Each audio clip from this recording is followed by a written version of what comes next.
মৰমৰ ছাত্ৰ-ছাত্ৰীসকল তোমালোক সকলোকে স্বাগতম জনাইছোঁ।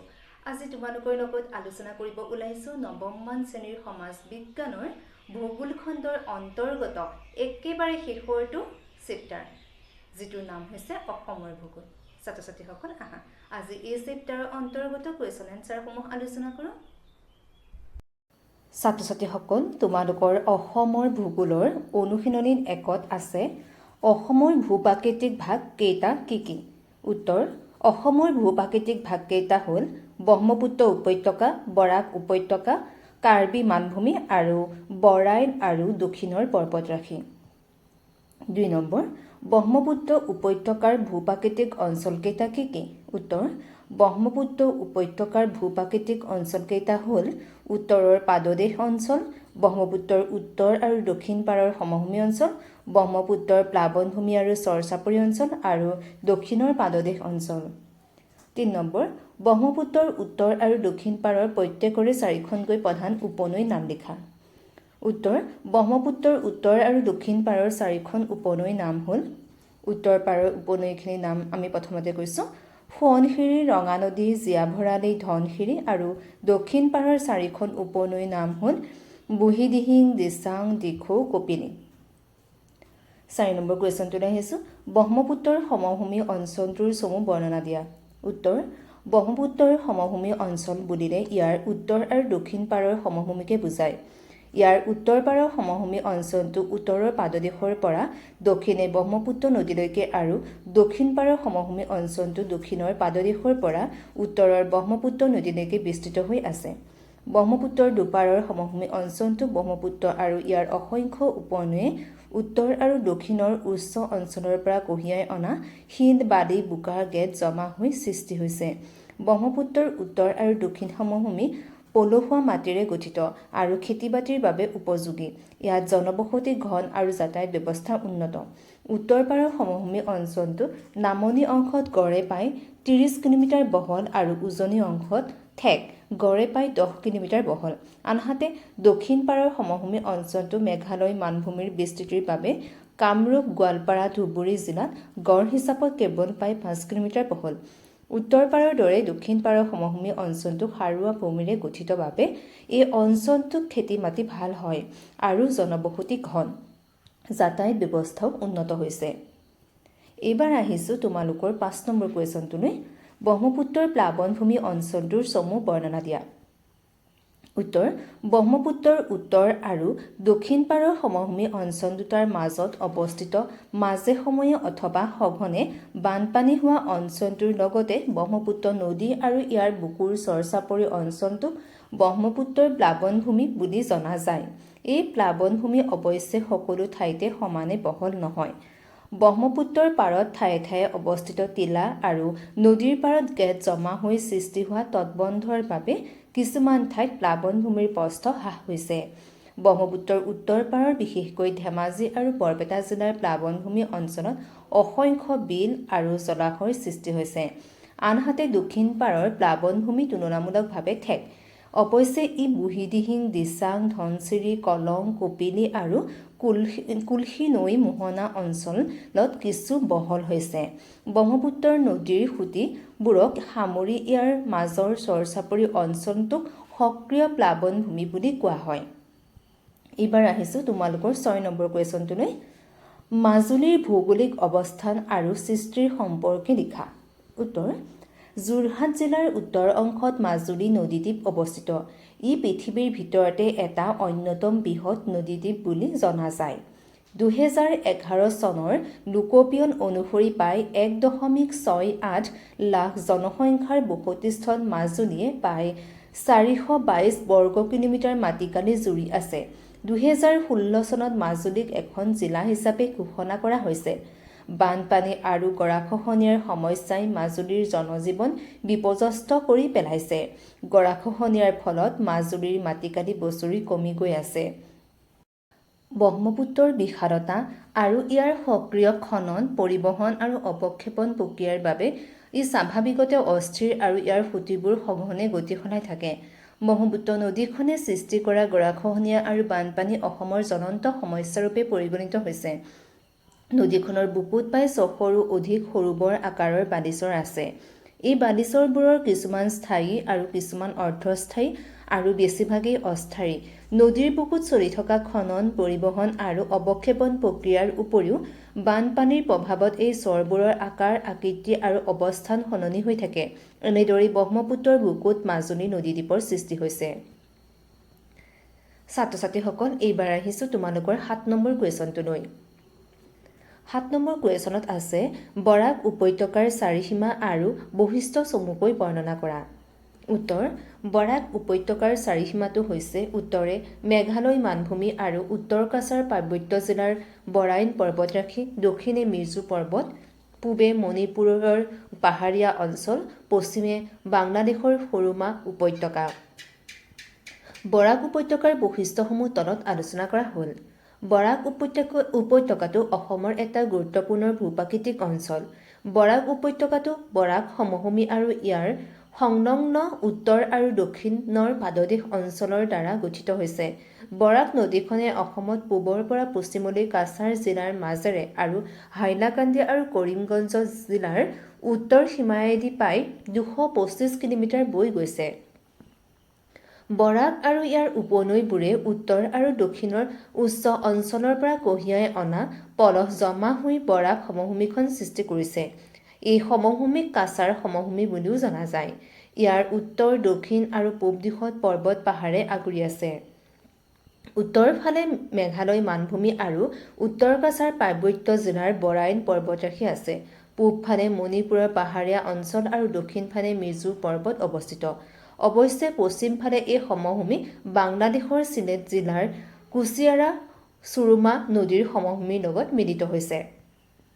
8 নম্বৰ কুৱেশ্যনটোলৈ আহিছোঁ তোমালোকৰ। কাৰ্বি মালভূমিৰ চাৰিসীমা আৰু বৈশিষ্ট্য চমুকৈ বৰ্ণনা কৰা। উত্তৰ: কাৰ্বি মালভূমিৰ চাৰিসীমা হৈছে উত্তৰে ব্ৰহ্মপুত্ৰ সমভূমি, দক্ষিণে বৰাক সমভূমি, পূবে নাগালেণ্ড আৰু পশ্চিমে মেঘালয়। উৎপত্তি আৰু ভূতাত্ত্বিক গঠনৰ ফালৰ পৰা কাৰ্বি মালভূমি মেঘালয় মালভূমিৰ অংশবিশেষ বুলি ক'ব পাৰি। কাৰ্বি মালভূমিক কপিলী উপত্যকাই পূব আৰু পশ্চিম দুটা খণ্ড বিভক্ত কৰিছে। ইয়াৰে পূব খণ্ডটোৱে ৰেংমা পাহাৰক সামৰি লৈ কাৰ্বি আংলং জিলাৰ ডিফু আৰু বোকাজান মহকুমাত বিস্তৃত হৈ আছে।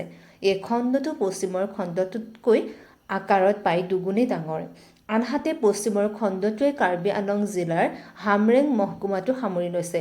দক্ষিণ-পশ্চিমৰ পৰা উত্তৰ-পূবলৈ ঢাল খোৱা এই খণ্ডটোৰ গড় উচ্চতা হৈছে 900 মিটাৰ। কপিলী আৰু বৰাপানী নদী আৰু ইহঁতৰ উপনৈবিলাকৰ দ্বাৰা এই পশ্চিম খণ্ডটোৰ ভূ-আকৃতিৰ গঢ় লৈ উঠিছে। এইবাৰ আহিছোঁ তোমালোকৰ 9 নম্বৰ কুৱেশ্যনটোলৈ। বৰাইন আৰু দক্ষিণৰ পৰ্বতৰাশিৰ বৈশিষ্ট্য চমুকৈ বৰ্ণনা কৰা। বৰাইন আৰু দক্ষিণৰ পৰ্বতৰাশিৰ বৈশিষ্ট্যসমূহ তলত চমুকৈ আলোচনা কৰা হ'ল। নাগালেণ্ডৰ টুকেনচাঙৰ পৰা পশ্চিম ফালে বিস্তৃত হোৱা বৰাইন পৰ্বতৰ একাংশ অসমৰ ডিমা হাছাও জিলাত প্ৰসাৰিত হৈ আছে। বৰাইন পৰ্বতে প্ৰকৃততে পূবৰ নগা পৰ্বত আৰু পশ্চিমৰ মেঘালয় মালভূমিক সংযোগ কৰিছে। লগতে ইয়াৰ উত্তৰ কাছাৰ পাৰ্বত্য অঞ্চল দুটা অংশত ভাগ কৰিছে। ইয়াৰে উত্তৰ ফালে ঢাল খোৱা অংশটো ব্ৰহ্মপুত্ৰৰ উপত্যকাৰ অন্তৰ্গত আৰু দক্ষিণ ফালে ঢাল খোৱা অংশটো বৰাক উপত্যকাৰ অন্তৰ্গত হৈছে। উত্তৰ ফালে ঢাল খোৱা অংশটো দক্ষিণ ফালে ঢাল খোৱা অংশটোতকৈ তুলনামূলকভাৱে চাপৰ। এইবাৰ ছাত্ৰ-ছাত্ৰীসকল তোমালোকৰ ওচৰলৈ আনিছোঁ 10 নম্বৰ কুৱেশ্যনটো। 10 নম্বৰ কুৱেশ্যনটোত আছে অসমৰ জলবায়ু কোন শ্ৰেণীৰ অন্তৰ্গত, ইয়াৰ বৈশিষ্ট্য সম্পৰ্কে চমুকৈ লিখা। উত্তৰ: অসমৰ জলবায়ু ভৌগোলিকভাৱে উপক্ৰান্তীয় মৌচুমী জলবায়ুৰ অন্তৰ্গত। অসমৰ জলবায়ু বৈশিষ্ট্যসমূহ তলত আলোচনা কৰা হৈছে।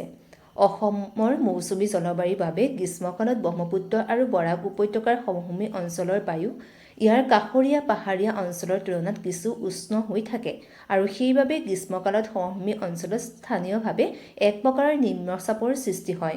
ব্ৰহ্মপুত্ৰ আৰু বৰাক উপত্যকাৰ উত্তৰ আৰু পূব বিস্তৃত হিমালয় পৰ্বতশ্ৰেণী আৰু ইয়াৰ ঠান ঠেঙুলিয়ে গ্ৰীষ্মকালৰ দক্ষিণ-পশ্চিম দিশৰ পৰা প্ৰৱাহিত উষ্ণ মৌচুমী বতাহক বাধা প্ৰদান কৰে। লগতে এই পৰ্বতশ্ৰেণীয়ে শীতকালত তিব্বত মালভূমিৰ দিশৰ পৰা ভাৰতবৰ্ষৰ ফালে প্ৰৱাহিত অতি ঠাণ্ডা বতাহৰ বিপদৰ পৰাও অসমক ৰক্ষা কৰে। গ্ৰীষ্মকালত দক্ষিণ পশ্চিম মৌচুমী বতাহে কঢ়িয়াই অনা ডাৱৰে মেঘালয় মানভূমিকে ধৰি দক্ষিণৰ পাহাৰীয়া অঞ্চল অতিক্ৰম কৰি ব্ৰহ্মপুত্ৰ উপত্যকাৰ উত্তৰ পূব অংশত যথেষ্ট বৰষুণৰ সৃষ্টি কৰে।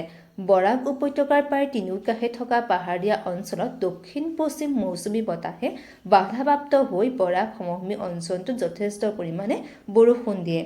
মৌচুমী বতাহৰ শক্তি আৰু লগত অহা জলীয় বাষ্পৰ তাৰতম্যৰ ওপৰত নিৰ্ভৰ কৰি অসমৰ বছৰি বৰষুণৰ পৰিমাণৰ পাৰ্থক্য ঘটে। পাহাৰৰ অনুবাদ ঢালত কাৰ্বি পাহাৰৰ পূবফালে থকা ডিমা হাছাও পাহাৰৰ উত্তৰ আৰু পূবফালে থকা বৰষুণৰ পৰিমাণ যথেষ্ট কম, আনহাতে হিমালয় পৰ্বতশ্ৰেণীৰ পাদভূমি অঞ্চলত বৰষুণৰ পৰিমাণ বেছি। এইবাৰ আহিছোঁ তোমালোকৰ 11 নম্বৰ কুৱেশ্যনটোলৈ। গ্ৰীষ্মকালত অসমত বৰষুণ হোৱাৰ মূল কাৰণ কি? উত্তৰ, আৰ্দ্ৰ দক্ষিণ পশ্চিম মৌচুমী বতাহৰ শৈলক্ষেপণ আৰু চক্ৰবাত প্ৰক্ৰিয়াৰ ফলত অসমত গ্ৰীষ্মকালত বৰষুণ হয়। 12 নম্বৰ, অসমৰ জলবায়ুত প্ৰভাৱ পেলোৱা ভৌগোলিক কাৰকসমূহ চমুকৈ আলোচনা কৰা।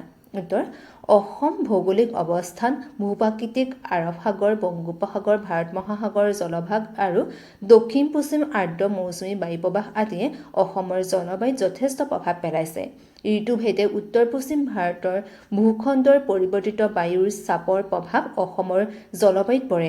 ইয়াৰোপৰি স্থানীয়ভাৱে প্ৰৱাহিত পাৰ্বত্য বতাহ, উপত্যকা বতাহ আৰু নদ-নদী তথা অন্যান্য জলভূমিৰ উপস্থিতি স্থানীয় পৰ্যায়ত জলবায়ুৰ বৈশিষ্ট্যত যথেষ্ট প্ৰভাৱ পেলায়।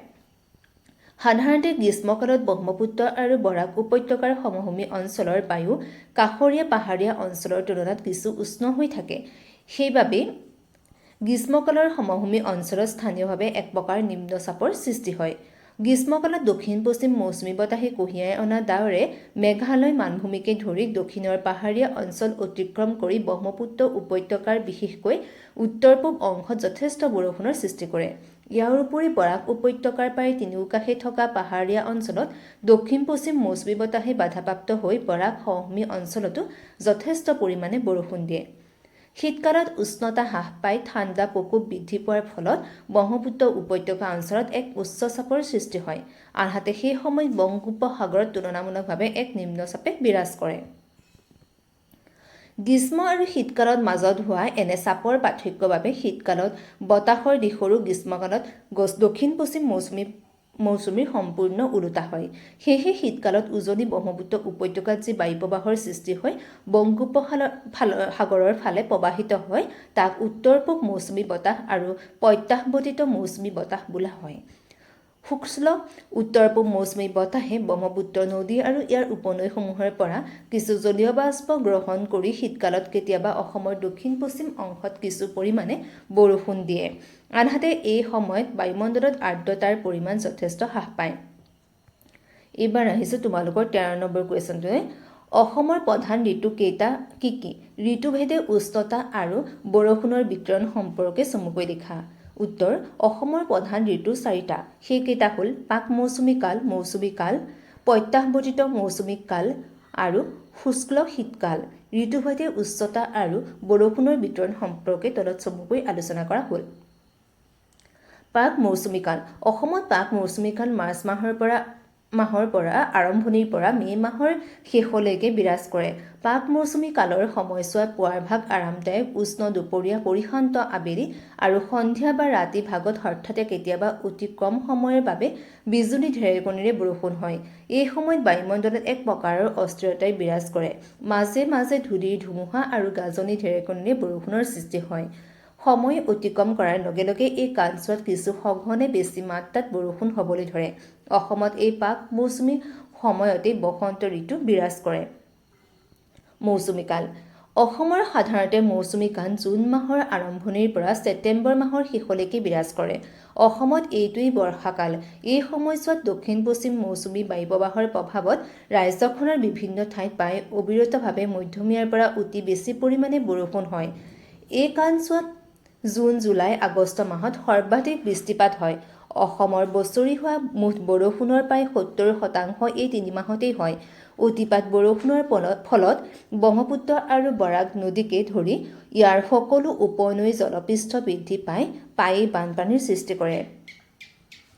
প্ৰত্যাহ্বৰ্তিত মৌচুমী কাল ছেপ্টেম্বৰ মাহৰ শেষৰ ফালে দক্ষিণ পশ্চিম মৌচুমী বতাহ উভতিবলৈ ধৰে, অৰ্থাৎ এই সময়ত বৰ্ষাকাল শেষ হোৱাৰ ফলত উষ্ণতা আৰু বৃষ্টিপাত হ্ৰাস পায়। উষ্ণতা হ্ৰাস পোৱাৰ ফলত ৰাজ্যখনত বায়ুৰ চাপ বৃদ্ধি পাবলৈ ধৰে আৰু সেয়ে বায়ুৰ প্ৰৱাহ সম্পূৰ্ণ ওলোটা হৈ উত্তৰ পূবৰ পৰা দক্ষিণ পশ্চিম দিশলৈ হয়। ইয়াকে উত্তৰ পূব মৌচুমী প্ৰৱাহ বা প্ৰত্যাহ্বৰ্তিত মৌচুমী বতাহ বুলি কোৱা হয় বা বোলা হয়।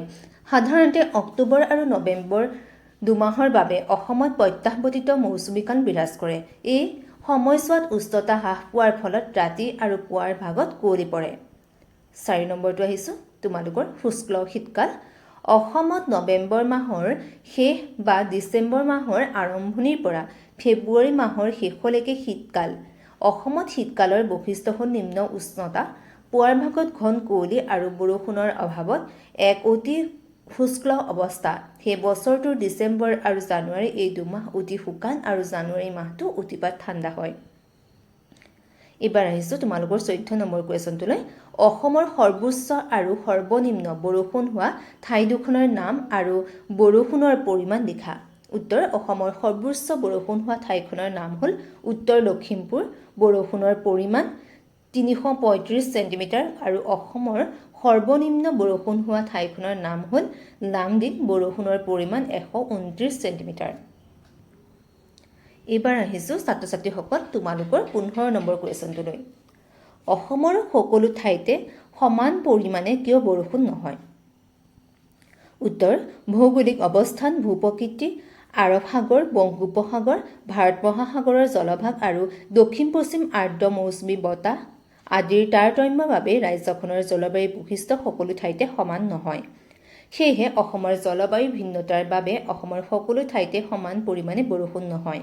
গ্ৰীষ্মকালত দক্ষিণ পশ্চিম মৌচুমী বতাহে কঢ়িয়াই অনা ডাৱৰে ব্ৰহ্মপুত্ৰ উপত্যকাৰ উত্তৰ পূব অংশ আৰু বৰাক উপত্যকাৰ প্ৰায় তিনিওফালৰ অঞ্চলসমূহত যথেষ্ট পৰিমাণে বৰষুণ দিয়ে। মৌচুমী বতাহৰ শক্তি আৰু জলীয় বাষ্পৰ তাৰতম্যৰ বাবে পাহাৰৰ অনুবাদ ঢালত, বিশেষকৈ কাৰ্বি পাহাৰৰ পূবফালে থকা ডিমা হাছাও পাহাৰৰ উত্তৰ আৰু পূবফালে বৰষুণ যথেষ্ট পৰিমাণে কম হয়। এনে কাৰণতে নগাঁও জিলাৰ দক্ষিণ অংশত বৰষুণৰ পৰিমাণ যথেষ্ট কম হয়। অসমৰ মৌচুমী জলবায়ুৰ বাবে হিমালয় পৰ্বতশ্ৰেণীৰ পাদভূমি অঞ্চলত বৰষুণৰ পৰিমাণ সদায় বেছি হয়। দক্ষিণ পশ্চিম মৌচুমী বতাহৰ এটা অংশ মেঘালয় মালভূমি অতিক্ৰম কৰি আৰু আন এটা অংশ ৰাজ্যখনৰ পশ্চিম ফালেদি সোমাই নামনি ব্ৰহ্মপুত্ৰ উপত্যকা অঞ্চলত বৰষুণ দিয়ে। এইবাৰ আহিছোঁ ছাত্ৰ ছাত্ৰীসকল তোমালোকৰ 16 নম্বৰ কুৱেশ্যনটোলৈ। 16 নম্বৰ কুৱেশ্যনটো চাওঁ। অসমৰ বৰষুণৰ স্থানিক বিতৰণ সম্পৰ্কে চমুকৈ লিখা। উত্তৰটো চাওঁ অসমৰ বিভিন্ন ঠাই বৰষুণৰ পৰিমাণ অধ্যয়ন কৰিলে দেখা যায় যে ৰাজ্যখনত বৰষুণৰ স্থানিক তাৰতম্য আছে।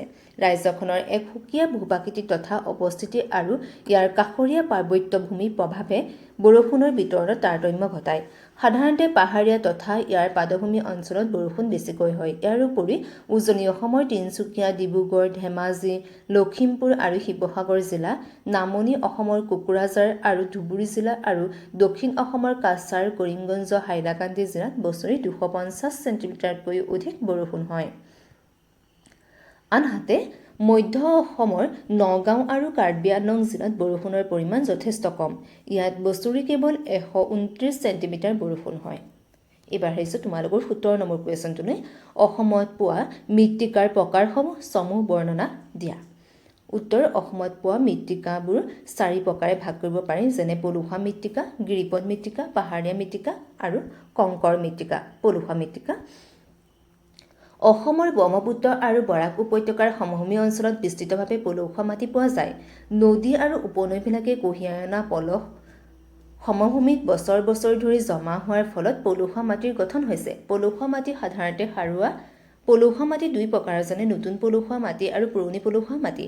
এই মৃত্তিকা ডাঠ আৰু ধোঁৱা বৰণীয়া। এই মৃত্তিকা সামান্যভাৱে অম্লীয়। এই মৃত্তিকাত সাধাৰণতে ফছফৰিক এচিড, নাইট্ৰজেন আৰু হিউমাছ প্ৰায় নাথাকেই বুলি ক'ব পাৰি। গিৰিপথ মৃত্তিকা। গিৰিপথ মৃত্তিকা ব্ৰহ্মপুত্ৰৰ উপত্যকাৰ উত্তৰ হিমালয় পাদদেশৰ ঠেক গিৰিপথ অঞ্চলত পোৱা যায়। গিৰিপথ অঞ্চলটো ডাৱৰ আৰু তৰাই অঞ্চলৰ দ্বাৰা গঠিত। এই মৃত্তিকাৰ ডাঠ স্তৰ আছে। পাহাৰীয়া মৃত্তিকা সাধাৰণতে অসমৰ দক্ষিণাংশ পাহাৰীয়া অঞ্চলত পোৱা যায়। এই মৃত্তিকাৰ উৰ্বৰতা ঠাইভেদে বেলেগ বেলেগ। নাইট্ৰজেন আৰু জৈৱিক পদাৰ্থ এই মৃত্তিকাত যথেষ্ট পৰিমাণে থাকে। প্ৰাকৃতিক গঠন আৰু ৰাসায়নিক গুণাগুণৰ ভিত্তিত এই মৃত্তিকাক দুই প্ৰকাৰে ভগাব পাৰি: ৰঙা বালিয়া মৃত্তিকা আৰু ৰঙা পলসুৱা মৃত্তিকা। এইবাৰ আহিছোঁ 4 নম্বৰ তোমালোকৰ ভাগটোলৈ, কংকৰ মৃত্তিকা। এই মৃত্তিকা সাধাৰণতে ক'লা বৰণীয়া। ইয়াৰ গঠন প্ৰধানকৈ বালিয়হীয়া। ইয়াত নাইট্ৰজেন, পটাছ, ফছফৰিক এচিড আৰু চূণ কম পৰিমাণে থাকে। এই মৃত্তিকা সাধাৰণতে কাৰ্বি আংলং জিলাৰ কিছু অংশ, গোলাঘাট জিলাৰ দক্ষিণ সীমান্তত আৰু বৰাইন পৰ্বতৰ পাদদেশত পোৱা যায়। 18 নম্বৰ কুৱেশ্যন, অসমত মৃত্তিকাৰ অৱক্ষয়ৰ কাৰণসমূহ কি কি? অসমৰ মৃত্তিকাৰ প্ৰাকৃতিক আৰু মানৱসৃষ্ট কাৰকৰ দ্বাৰা অৱক্ষয় হৈছে। প্ৰাকৃতিক কাৰকবিলাকৰ ভিতৰত পাহাৰৰ ঢালত প্ৰাকৃতিক কাৰণত হোৱা ভূমিক্ষয়, সমভূমি আৰু নিম্নভূমি অঞ্চলত সৃষ্টি হোৱা জলবন্ধন সমস্যা আদি। মানৱসৃষ্ট কাৰণবোৰৰ ভিতৰত গছ-গছনি কটাৰ ফলত বৃদ্ধি হোৱা পৃষ্ঠ জলপ্ৰবাহৰ দ্বাৰা হোৱা পৃষ্ঠ মৃত্তিকা ক্ষয়। 2. এঢলীয়া ভূমিত অবৈজ্ঞানিকভাৱে মাটি চহাই খেতি কৰা। 3. পাহাৰীয়া অঞ্চলত কৰা ঝুম খেতি। 4. মানুহৰ বসতি তথা অন্যান্য কাৰ্যৰ দ্বাৰা উদ্ভৱ হোৱা কৃত্ৰিম জলবন্ধন সমস্যা। 5 নম্বৰ পইণ্টটো হৈছে অধিক শস্য উৎপাদনৰ বাবে খেতি পথাৰত অত্যাধিক মাত্ৰাত ৰাসায়নিক সাৰ প্ৰয়োগ আদিয়েই প্ৰধান। বৰ্তমান অসমৰ জনসংখ্যা কিমান? এইটো হৈছে তোমালোকৰ 19 নম্বৰ কুৱেশ্যন। উত্তৰটো লৈ আহিছোঁ। উত্তৰটো হৈছে বৰ্তমান অসমৰ জনসংখ্যা হৈছে 2011 চনৰ লোকপিয়ন মতে 31.20 নিযুত। 20 নম্বৰ কুৱেশ্যনটোলৈ আহিছোঁ। অসমৰ অৰণ্যসমূহক কি কি ভাগত ভাগ কৰিব পাৰি? উত্তৰ: অসমৰ অৰণ্যসমূহক 5টা ভাগত ভাগ কৰিব পাৰি, যেনে ক্ৰান্তীয় চিৰসেউজীয়া অৰণ্য, ক্ৰান্তীয় অৰ্ধ চিৰসেউজীয়া অৰণ্য, ক্ৰান্তীয় আৰ্দ্ৰ পৰ্ণপাতী অৰণ্য, নৈপৰীয়া অৰণ্য আৰু ক্ৰান্তীয় শুষ্ক বা শুকান পৰ্ণপাতী অৰণ্য। যদি কুৱেশ্যনটোত তোমালোকৰ 5 নম্বৰ দিয়ে তেতিয়াহ'লে বহলাই লিখিবা। মই বহলাই লিখি দিছোঁ। ক. ক্ৰান্তীয় চিৰসেউজীয়া অৰণ্য, যিবোৰ অঞ্চলত বাৰ্ষিক বৃষ্টিপাতৰ পৰিমাণ 300 চেণ্টিমিটাৰ বা তাতোতকৈ বেছি হোৱা ঠাইত এই অৰণ্য পোৱা যায়। ইয়াক বৰ্ষাৰণ্য বুলি কোৱা হয়। অৰুণাচল প্ৰদেশৰ নামনি পাহাৰৰ পাদদেশীয় এলেকা, তিনিচুকীয়া আৰু ডিব্ৰুগড় জিলাৰ দক্ষিণ অংশ আৰু বৰাক উপত্যকাৰ পাহাৰীয়া অঞ্চলত এই অৰণ্য দেখা যায়। চিৰসেউজীয়া অৰণ্যত পোৱা গছসমূহ হৈছে হুলুং, মেকাই, নাহৰ, চিয়া, নাহৰ, আমাৰি আদি। ক্ৰান্তীয় অৰ্ধ চিৰসেউজীয়া অৰণ্য, ব্ৰহ্মপুত্ৰ উপত্যকাৰ উত্তৰ অংশত ভাবৰ অঞ্চল, কাৰ্বি আংলং, ডিমা হাছাও জিলাৰ পাহাৰীয়া অঞ্চলৰ কিছু অংশ আৰু বৰাক উপত্যকাৰ দক্ষিণ ভাগত অৰ্ধ চিৰসেউজীয়া অৰণ্য দেখা যায়। ব্ৰহ্মপুত্ৰ উপত্যকাৰ ভাবৰ অঞ্চলটোৰ মাটিভাগ হিমালয় পৰ্বতৰ পৰা নৈয়ে কঢ়িয়াই অনা শিল, বালি আদি গেছৰ দ্বাৰা গঠিত।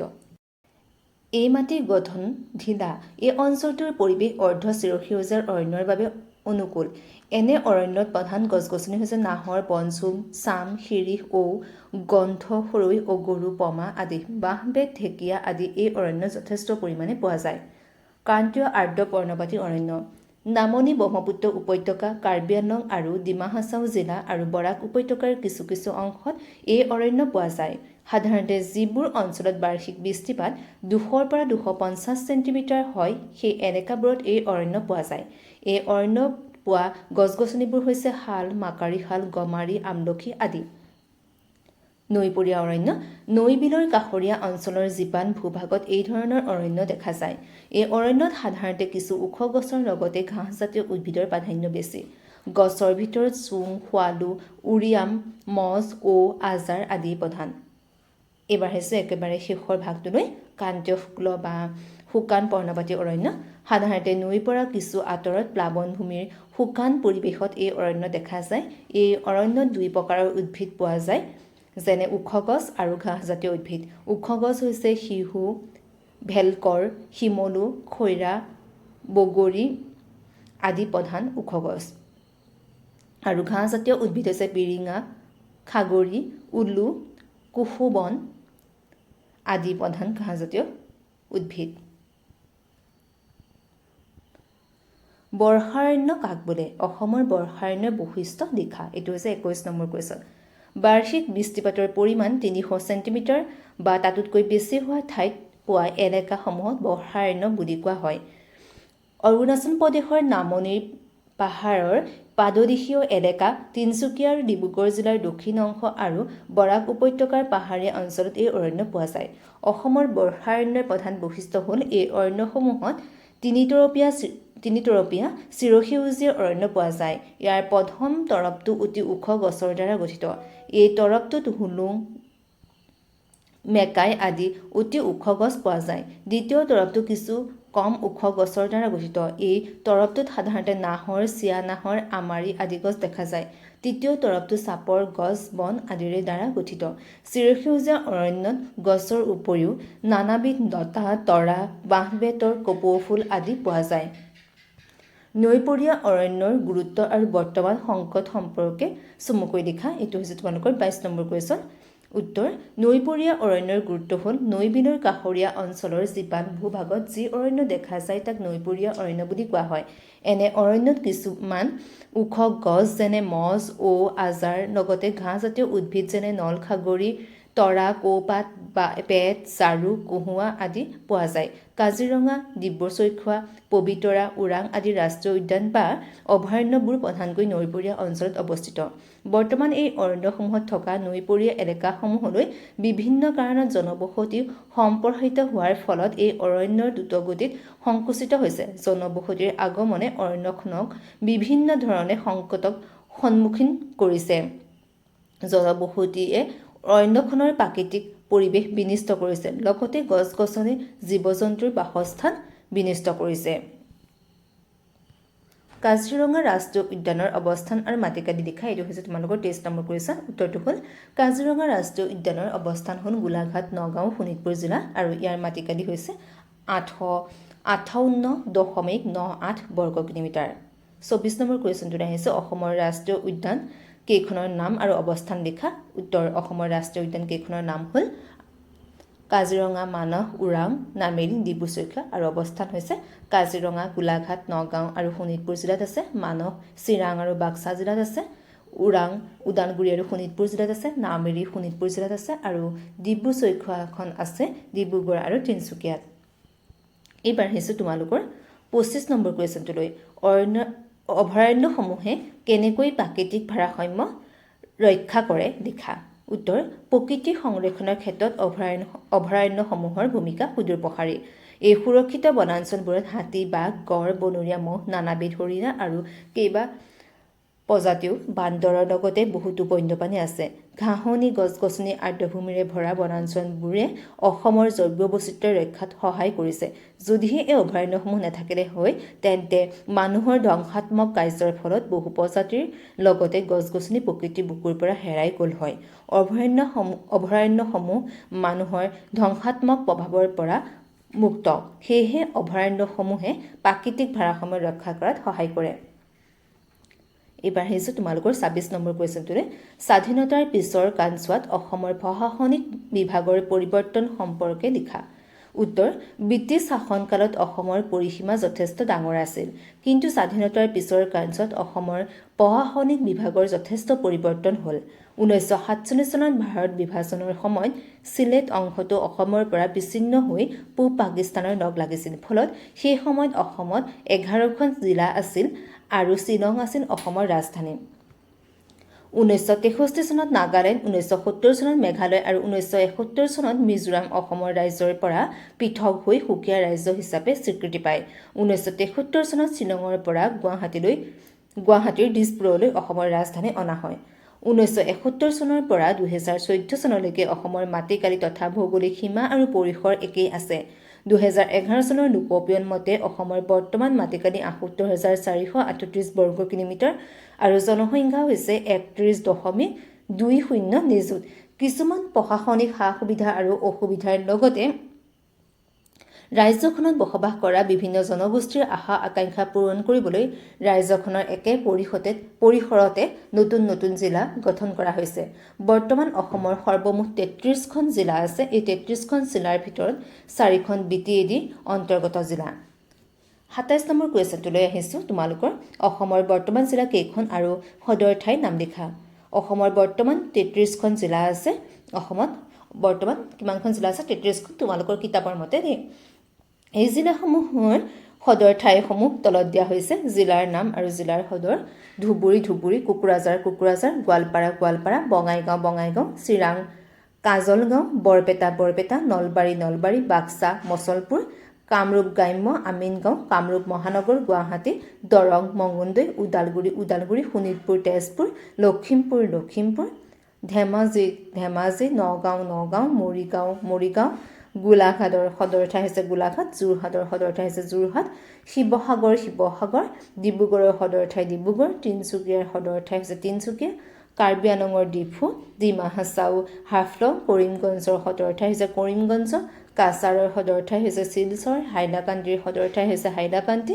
বিশ্বনাথ চাৰিআলিৰ সদৰ ঠাই হৈছে বিশ্বনাথ চাৰিআলি চৰাইদেউ সদৰ ঠাই হৈছে সোণাৰী হোজাই হৈছে হোজাৰী আৰু মাজুলীৰ গড়মূৰ দক্ষিণ শালমৰাৰ হাতশিঙীয়া মাৰ মানকাছাৰ আৰু পশ্চিম কাৰ্বি আংলং আৰু হামৰেং আৰু আলং এইবাৰ আহিছোঁ তোমালোকৰ 28 নম্বৰ কুৱেশ্যনটোলৈ অসমৰ মাটিকালি কিমান ৰাজ্যখনৰ ৰাজধানী ক'ত অৱস্থিত ইয়াৰ মাটিকালি হিচাপে আটাইতকৈ ডাঙৰ আৰু আটাইতকৈ সৰু জিলাখনৰ নাম লিখা উত্তৰ অসমৰ বৰ্তমান মাটিকালি হৈছে ৭৮,৪৩৮ বৰ্গ কিলোমিটাৰ অসমৰ ৰাজধানী দিছপুৰ মাটিকালি হিচাপত আটাইতকৈ ডাঙৰ জিলাখন হ'ল কাৰ্বি আংলং মাটিকালি হৈছে ১০,৪৩৪ বৰ্গ কিলোমিটাৰ আৰু আটাইতকৈ সৰু জিলাখন হ'ল কামৰূপ মাটিকালি হৈছে ৬২৭ বৰ্গ কিলোমিটাৰ 29 নম্বৰ কুৱেশ্যনটো হৈছে ২০১১ চনৰ লোকপিয়ন অনুসৰি অসমৰ জনসংখ্যা কিমান জনসংখ্যা অনুসৰি ৰাজ্যখনৰ আটাইতকৈ ডাঙৰ আৰু আটাইতকৈ সৰু জিলাখনৰ নাম লিখা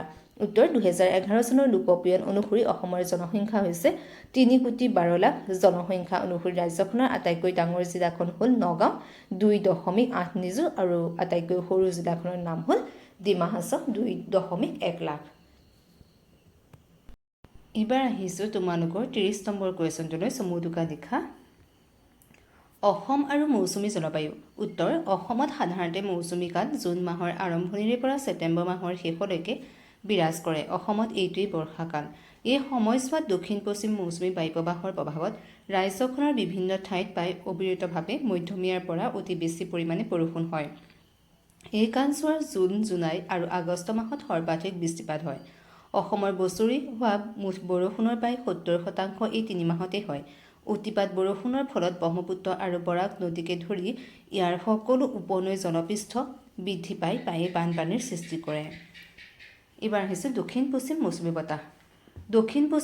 বতাহ গ্ৰীষ্মকালত দক্ষিণ পশ্চিম ফালৰ পৰা প্ৰবাহিত হোৱা বতাহক দক্ষিণ পশ্চিম মৌচুমী বতাহ বোলে গ্ৰীষ্মকালত দক্ষিণ পশ্চিম মৌচুমী বতাহে কঢ়িয়াই অনা ডাৱৰে ব্ৰহ্মপুত্ৰ উপত্যকাৰ উত্তৰ পূব অংশ আৰু বৰাক উপত্যকাৰ প্ৰায় তিনিওফালৰ অঞ্চলসমূহত যথেষ্ট পৰিমাণে বৰষুণ দিয়ে দক্ষিণ পশ্চিম মৌচুমী বতাহৰ এটা অংশ মেঘালয় মানভূমি অতিক্ৰম কৰি আৰু আন এটা অংশ ৰাজ্যখনৰ পশ্চিম ফালেদি সোমাই আহি নামনি ব্ৰহ্মপুত্ৰ উপত্যকা অঞ্চলত বৰষুণ দিয়ে উত্তৰ পূব মৌচুমী বতাহ উত্তৰ শীতকালত উজনি ব্ৰহ্মপুত্ৰ উপত্যকাত যি বায়ু প্ৰবাহৰ সৃষ্টি হৈ বংগোপসাগৰৰ ফালে প্ৰবাহিত হয় তাকে উত্তৰ পূব মৌচুমী বতাহ বা প্ৰত্যাহ্বদিত মৌচুমী বতাহ বোলা হয় শুষ্ক উত্তৰ পূব মৌচুমী বতাহে ব্ৰহ্মপুত্ৰ নদী আৰু ইয়াৰ উপনৈসমূহৰ পৰা কিছু জলীয় বাষ্প গ্ৰহণ কৰি শীতকালত কেতিয়াবা অসমৰ দক্ষিণ পশ্চিম অংশত কিছু পৰিমাণে বৰষুণ দিয়ে অসমৰ পাক মৌচুমী কাল অসমত পাক মৌচুমী কাল মাৰ্চ মাহৰ আৰম্ভণিৰ পৰা মে' মাহৰ শেষলৈকে বিৰাজ কৰে পাক মৌচুমী কালৰ সময়ছোৱাত পুৱাৰ ভাগ আৰামদায়ক উষ্ণ দুপৰীয়া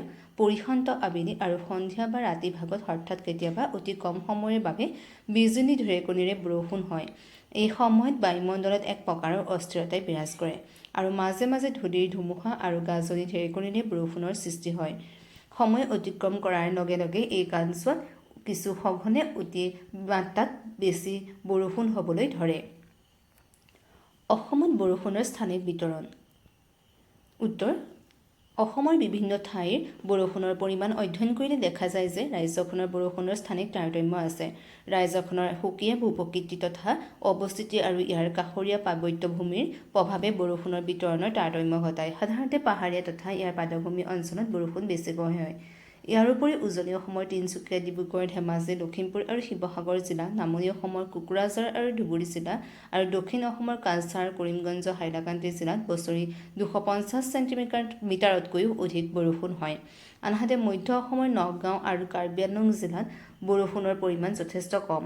ইয়াত বছৰি কেৱল 129 চেণ্টিমিটাৰহে বৰষুণ হয়। এইবাৰ আহিছোঁ একেবাৰে শেষৰটো কুৱেশ্যনলৈ। অসমৰ প্ৰশাসনিক বিভাগ।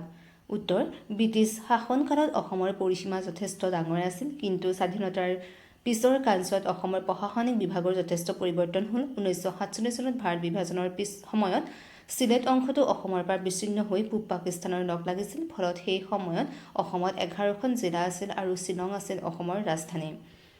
1963 চনত নাগালেণ্ড, 1970 চনত মেঘালয় আৰু 1971 চনত মিজোৰাম অসম ৰাজ্যৰ পৰা পৃথক হৈ সুকীয়া ৰাজ্য হিচাপে স্বীকৃতি পায়। 1973 চনত শ্বিলঙৰ পৰা গুৱাহাটী, দিছপুৰলৈ অসমৰ ৰাজধানী অনা হয়। 1971 চনৰ পৰা 2014 চনলৈ অসমৰ মাটিকালি তথা ভৌগোলিক সীমা আৰু পৰিসৰ একেই আছে। 2011 চনৰ লোকপিয়ল মতে অসমৰ বৰ্তমান মাটিকালি হৈছে ৭৮,৪৩৮ বৰ্গ কিলোমিটাৰ আৰু জনসংখ্যা হৈছে ৩১.২০ নিযুত। কিছুমান প্ৰশাসনিক সা-সুবিধা আৰু অসুবিধাৰ লগতে ৰাজ্যখনৰ বসবাস কৰা বিভিন্ন জনগোষ্ঠীয় আশা-আকাংক্ষা পূৰণ কৰিবলৈ ৰাজ্যখনৰ একে পৰিসৰতে নতুন নতুন জিলা গঠন কৰা হৈছে। বৰ্তমান অসমৰ সৰ্বমুঠ ৩৩খন জিলা আছে। এই ৩৩খন জিলাৰ ভিতৰত 4খন BTIDৰ অন্তৰ্গত জিলা। এইবাৰ হৈছে BTID। BTID 2003 চনত গঠিত হৈছে। অসমৰ 4খন জিলা কোকৰাঝাৰ, চিৰাং, বাক্সা, ওদালগুৰি BTIDৰ অন্তৰ্গত। ছাত্ৰ-ছাত্ৰীসকল, এইখিনি আছিল এই চেপ্টাৰৰ অন্তৰ্গত কুৱেশ্যন এনচাৰ। ভিডিঅ'টো যদি চাই তোমালোকে ভাল পাইছা তেন্তে মোৰ চেনেলটো ছাবস্ক্ৰাইব কৰিবলৈ নাপাহৰিবা। লগতে লাইক কৰিবা আৰু কমেণ্ট কৰিবা। তোমালোকৰ লাইক আৰু কমেণ্টে মোক মটিভেশ্যন দিয়ে এনেধৰণৰ ভিডিঅ'বোৰ তোমালোকৰ কাৰণে বনাই যাবলৈ। যদি তোমালোকৰ ভিডিঅ'টোৱে তোমালোকক উপকৃত কৰিছে বুলি ভাবিছা তেন্তে যিমান পাৰা সিমান তোমালোকৰ লগৰ বন্ধু-বান্ধৱীসকলক মোৰ ভিডিঅ'টো শ্বেয়াৰ কৰিবা যাতে তেওঁলোকো উপকৃত হয়। লগতে তোমালোকে যদি ফেচবুক আৰু ইনষ্টাগ্ৰামৰ পৰা চাইছা তেন্তে মোৰ চেনেলটো ফ'ল' কৰিবলৈ নাপাহৰিবা। ধন্যবাদ।